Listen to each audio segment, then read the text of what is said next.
No futsal, ou no esporte coletivo, a gente precisa também ter um bom registro dos meios de treinamento. Mas onde que isso vai auxiliar a gente entender a carga externa? Mas a gente tem algumas diferenças. Principalmente, no caso do esporte coletivo, tá aí uma imagenzinha de uma quadra, né? Qual é o espaço disponível que o meu atleta, o meu aluno, tem para executar as ações?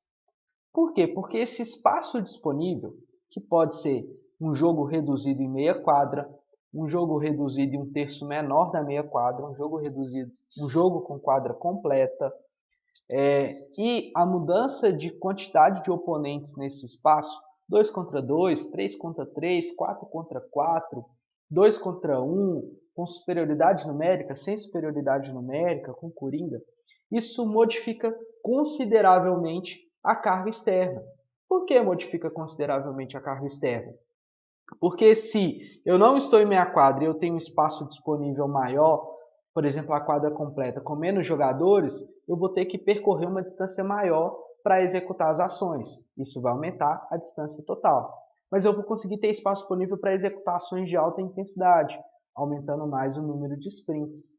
Se eu estou num espaço menor, num espaço reduzido, eu vou produzir elevadas acelerações, mas eu não vou conseguir alcançar altas velocidades, porque eu tenho um espaço menor. Eu preciso acelerar muito, mas desacelerar rapidamente, porque o espaço não me permite correr muito. A distância total percorrida também vai ficar menor. Mas, como eu tenho um espaço menor, eu repito muito essas ações, provavelmente a demanda cardiovascular, coraçãozinho lá batendo, pode bater na frequência cardíaca maior. Então eu vou ter uma demanda cardiovascular maior. Então, é determinante no esporte coletivo, principalmente quando você quer fazer um controle mais aprimorado de tudo que está sendo influenciado ali de carga, você consiga registrar o que o treinador está prescrevendo dentro da quadra, ok?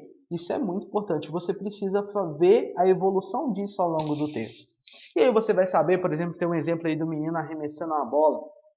No caso do basquete, por exemplo, o tempo em treinamento técnico. O treinador que vai dar mais prioridade para o treinamento analítico de uma determinada época da temporada.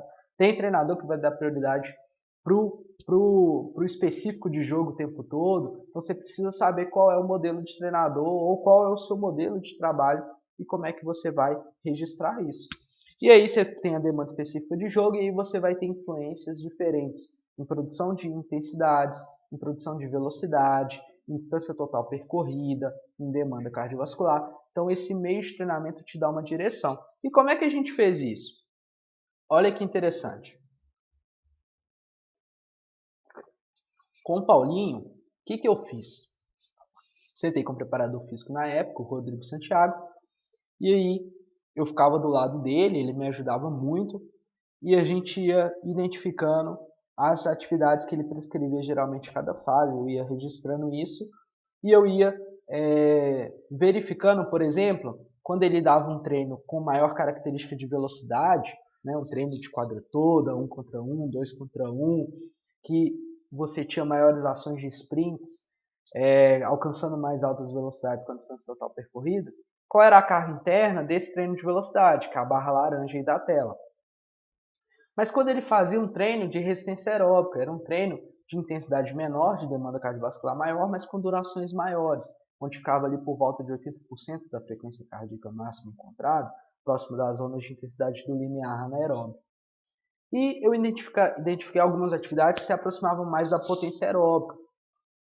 Treinos com uma duração que corresponde ao tempo que você fica ali próximo da intensidade do VO2 e mas que levam a altas velocidades, a um desgaste fisiológico maior, e treinos que a gente chamava de bola parada, né? Um treino mais de coreografia, entre aspas, com ações para reproduzir ali alguns momentos do jogo de combinação de bola parada, que tinha uma intensidade muito baixa, uma demanda fisiológica muito baixa. E eu fui acompanhando isso ao longo do tempo. E aí percebam a mudança de proporção para cada capacidade ali estimulada, e eu precisava saber como é que o atleta estava respondendo, porque aonde eu vou manipular? Aonde eu vou dar feedback para manipulação? é justamente na prescrição de carga externa. Então, quando eu mostrei para vocês como interagir todos esses dados, que eu comecei a aula de hoje, foi justamente para mostrar para vocês que é um ciclo. O que o treinador prescreve, o que o treinador, como o atleta responde, como ele recupera, como o desempenho dele está. Esses 3 últimos pontos me falam que eu tenho que alterar na prescrição de carga externa. Então, essa proporção, eu mudava ela ao longo da semana junto com o preparador para manipular a carga interna, consequentemente manipular a recuperação e manipular o desempenho.